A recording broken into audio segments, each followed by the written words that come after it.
ఎలా నవ్వుతున్నావు? ఇంకా ఎలా నవ్వబుద్ధి అవుతుంది నీకు? నీ వల్ల ఒక ప్రాణం పోయింది, కొన్ని జీవితాలు అనాథలయ్యాయి.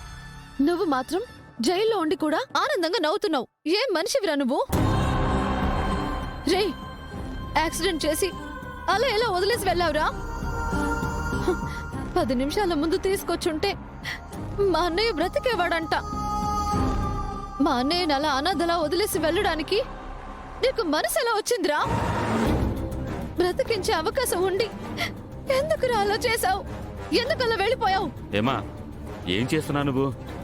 రేయ్, మా అందరి ఉసురు తగులుతుందిరా నీకు. నువ్వు చేసిన పాపానికి ఖచ్చితంగా శిక్ష అనుభవిస్తావు, చాలా అనుభవిస్తావు.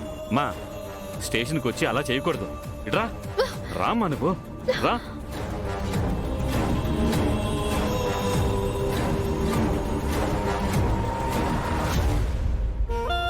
ఏంటో చెప్పమ్మా. సార్, బయట ఉన్నది మా అన్నయ్య ఆటో. అది మా బతుకు తెరువు.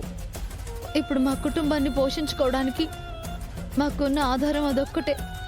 దయచేసి మా ఆటో మాకు ఇప్పించండి సార్, మీకు పుణ్యం ఉంటుంది. అదెలా కుదురుతుందమ్మా?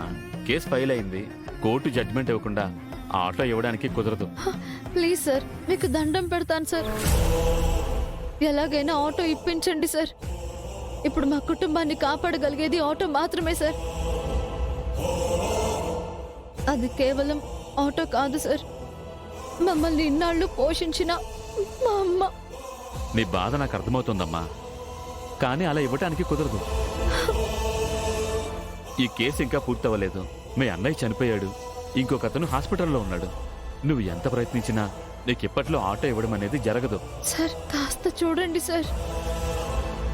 ఇది యాక్సిడెంట్ కేసమ్మా. ఏవో చిన్న చిన్న కేసులైతే ఎస్ఐ గారికో సిఐ గారికో చెప్పి ఇప్పించేవాడిని. నేను చేయగలిగేది ఏమీ లేదమ్మా. ఆటో ఇవ్వడం కుదరదు. వెళ్ళమ్మా.